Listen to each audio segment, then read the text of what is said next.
Welcome everybody to our impromptu Fade You Four Idiots. There's only three of us today. Mr. Cheese, he's going to the aquarium. I guess he misses us, so he's kind of having a rendezvous of all the fun things we did in Boston a year ago. But he's doing it with his family. I don't know why he'd do that, but we're gonna try to show up for you guys, give you 15 20 minutes, probably just really review our plays, what we like, what we're seeing.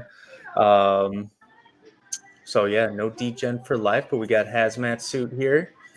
His poopy six-pack is off to a hot start, 8-4. I banged up Kansas State last night, so I went to 6-2. So off to a good start in college football, which makes me excited and a little scared for today, because we all know about that bitch called regression, and we got Chaz McLongball, the only one here looking professional and acting like he gives a shit. Where are you at? Where are you at today, Mr. McLongball? Oh, well, Yeah. he's in Reno. He's in Reno, right? He's in Reno, and he just died. And we've lost him. He died, guys, in front of us. Reno just got taken out. Anyway, bad joke. So hazmat suit, you're working on your poopy six-pack. Do you got all 6 plays? No, I got like 4 right now. I'm just finalizing the last couple. I just told you, I think Chaz was getting on, but how do we not take the small school catching all the points?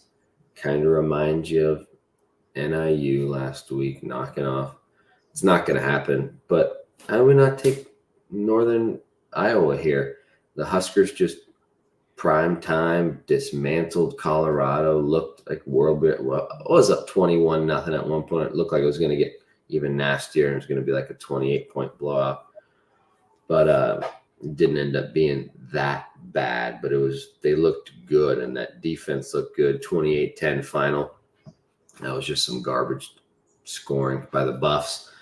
But let's go Northern Iowa, catching all those points with a barely ranked Huskers team. We love to fade those 22, 23, 24, 25 teams. Yeah, no, absolutely. And I mean, I guess we can talk about it. So Florida +4, it's a game I've looked at all week. I think I'm just nervous to play them because of week 1. Got totally burned by them. I mean, as I mentioned, I'm 6-2, and one of those losses is Florida, and just not even game was over, I think, in the second quarter. So probably the right side. Like, I mean, I know it's the right side. I'm really trying to limit plays and not have like 10, 15 plays every Saturday. So I kind of missed. Did we miss that number? Wasn't it 4.5? Is it down to 3? I saw 3.5. It went back to 4 this morning. Like I saw it 3 last night, and then I was looking when I was following Chase on Florida State. I saw Florida back to +4 on one of my books. So yeah, I mean, that line has been all over the place. Like, I do like it. Kind of like what I was telling Chaz. Like, if my follow of FSU, I mean, I'll let him talk about the game. Chaz, why do you like FSU? FSU's simple for me. I mean, obviously they're 0-2. Likelihood of a team like that starting 0-3 is low. I'm looking for them to bounce back in at least some aspect. I don't think they're near as good as everybody thought they were to start the year. I think they're getting compared to last year, but they're still going to be really big and athletic on the offensive and defensive line. Memphis is going to be a lot smaller, at least historically. So they're going to get pushed around a little bit more. I like FSU to keep it on the ground, control the ball, control the clock. I wouldn't shock me to see them win easy. Love to hear that. I mean, it's fun. Like, I was looking at that game last night, just couldn't pull it. So I took that as a sign this morning when he texted FSU. I'm just like, all right, like, I just think everybody's low on them. I mean, dude, this line, if they win either of the last two games, this is easily double digits. Yeah, probably right. And I'll go to Joey's game. I'm sure we're going to touch on it because it's one of my plays. Well, I'm following him on it. But Oregon, he got him at minus 16. I'm on 16.5. Chase, you're also on this. Yep. Yeah. I mean, And it's a pure follow. Hazmat, is this a game that can make the poopy list? A 16-point plus favorite? Road favorite. I mean, yeah. I mean, I was thinking about it just because they're still ranked top 10, and I mean, it's a rivalry game. I don't know. I mean, I would love to do was it BC and Mizzou? I would it's kind of poopy. That's kind of disgusting. I think 60-70% is on BC. So, stuff like that. Yeah. If everyone and their mom's on the dog, it's kind of like a hold your nose fave play, right? If you will, lay all those points. Yeah, I think when Joey was talking about it, that's what kind of got me there when I realized is on the Beavers, in that old classic Pac-12 rivalry game. But for me, it's kind of I think, Chase, it's kind of similar to the FSU play that you have, where they have just looked so bad. Like, they can't get worse. Like week 1, it was, they had the yards. They were, I don't know, they probably just overlooked Idaho. They were trying stuff. But then week 2, it's just like, what's happening here? So that now this line is 16, now 17. I think I even saw 17.5. It's kind of been, right around that 1.5 since it opened. But I'm definitely looking for Gabriel to get going and show why.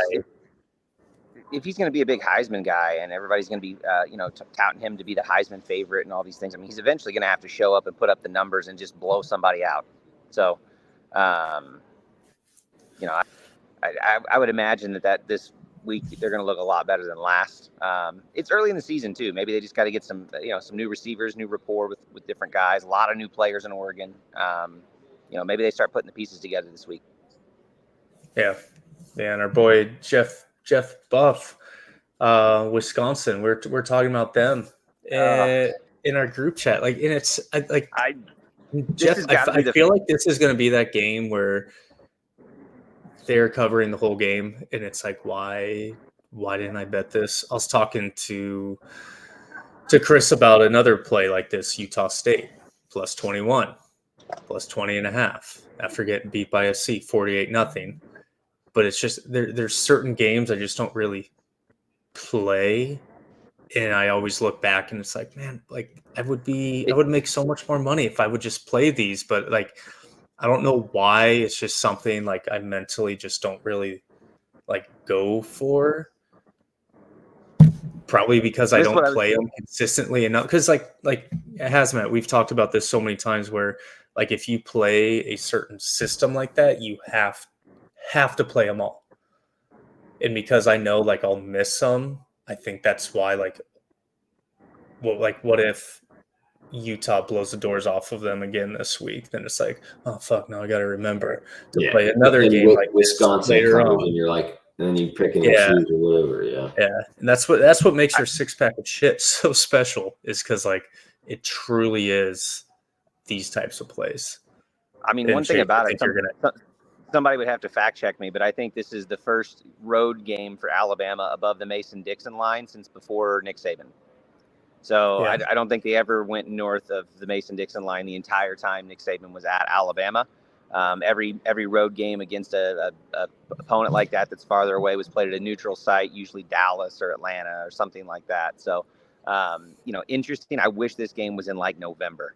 I would love to watch Alabama have to go play the Badgers in November. That would be amazing. But it'll be interesting to see how they hold up. This is going to be a legit road test for them, which is rare. Yeah, I'm just I think I'm more nervous. Can Wisconsin score enough late, like, that's 16 and a half. I feel like it's going to be right there, but there's still this part of me where I feel like Alabama can still cover this game, even though there's so many question marks. But I mean, I think there's question marks on both sides. Yeah. So for me, it's a pass. Bunch of drunk Wisconsinites. We got Brandon Ayuk back in the chat, guys. There you go. Hey, BA. Next time Purdy throws a dime in the end zone, make that fucking catch, please. Thank you. That's all. But yeah, for me, like my favorite bet, the one I've been looking at, God, since Monday is UCLA +3. It somehow went up to 3.5 last night. It's still there.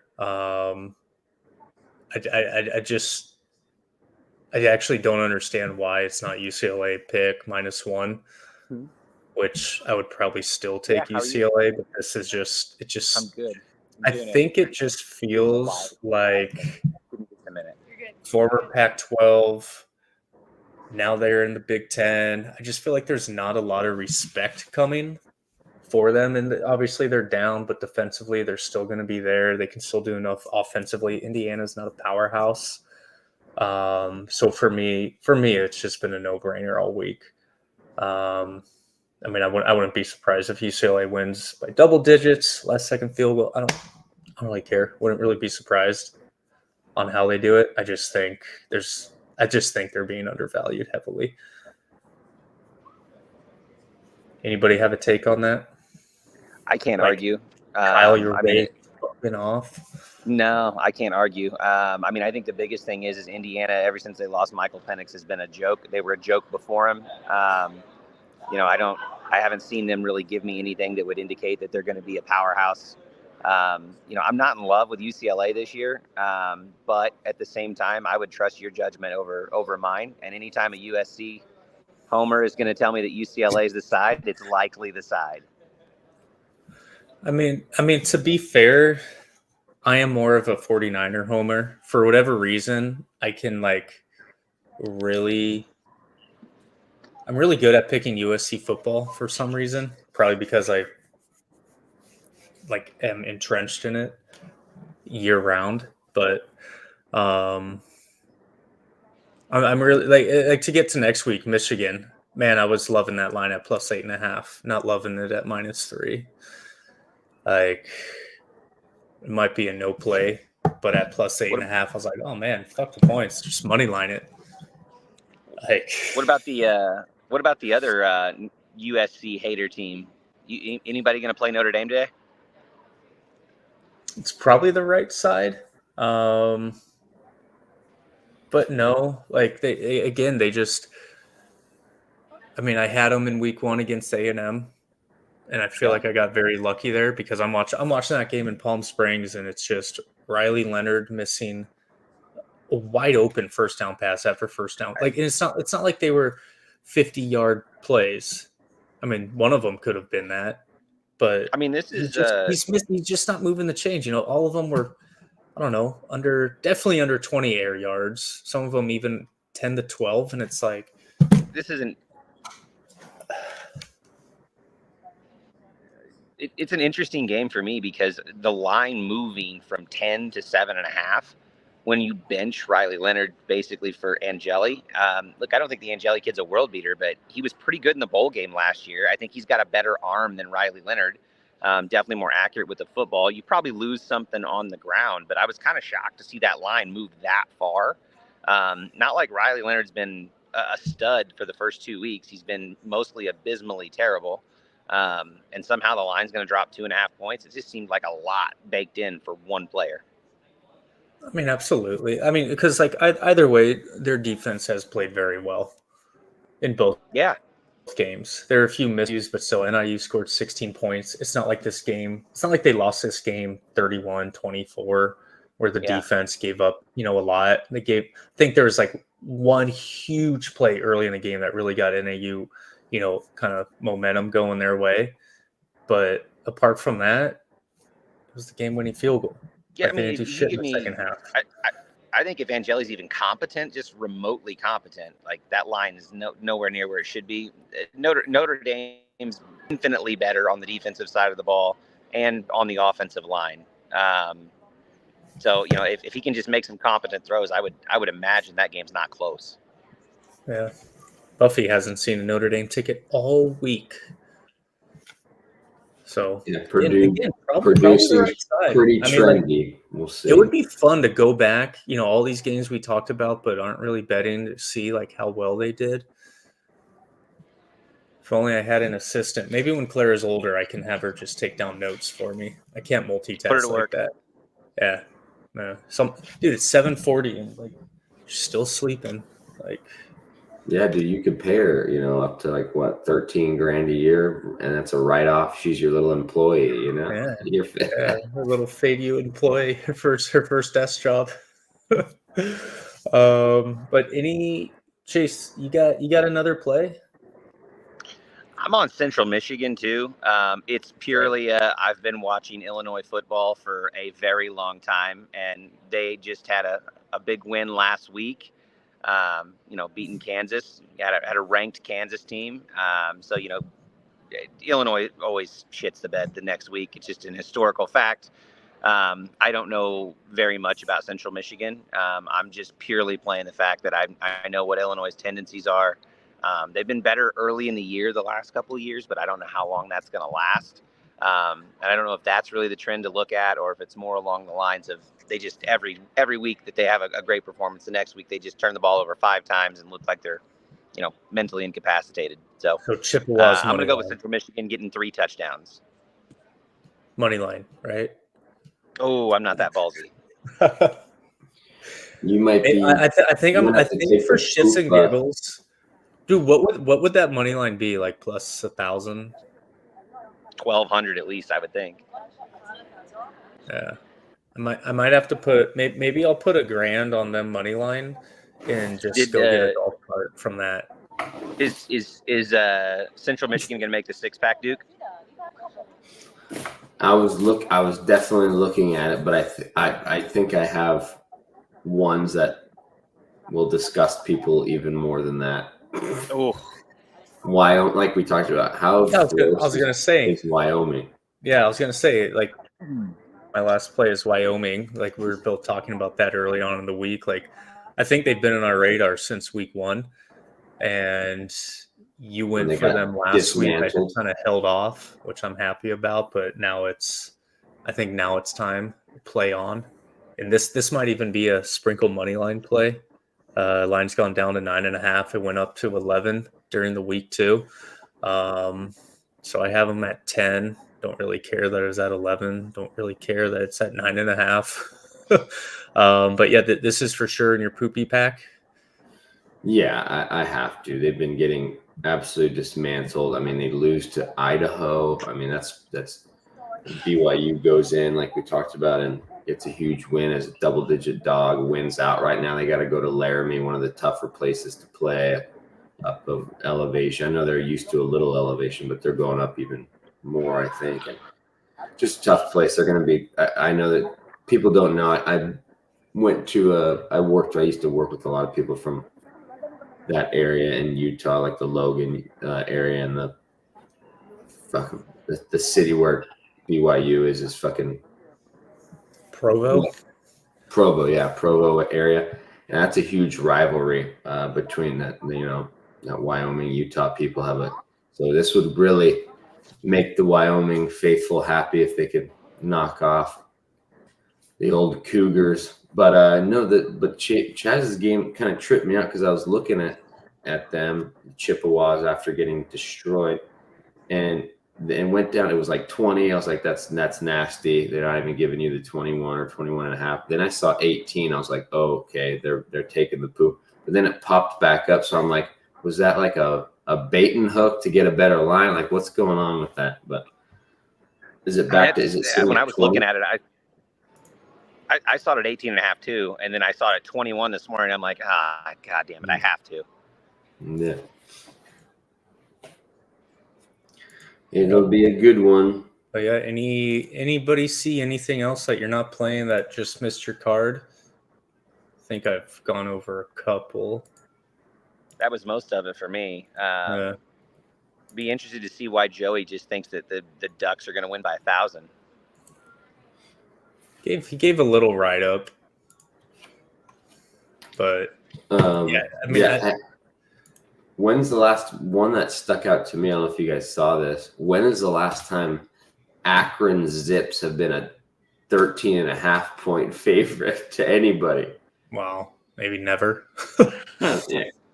I mean, I know it's Colgate. Yeah, They just that might be the lost first to, time. Buff says Wake Forest.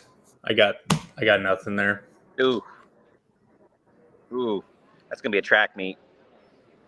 Is that a little? They home dogs. I don't want to ever be on the opposite side of the lane train right now. Yeah.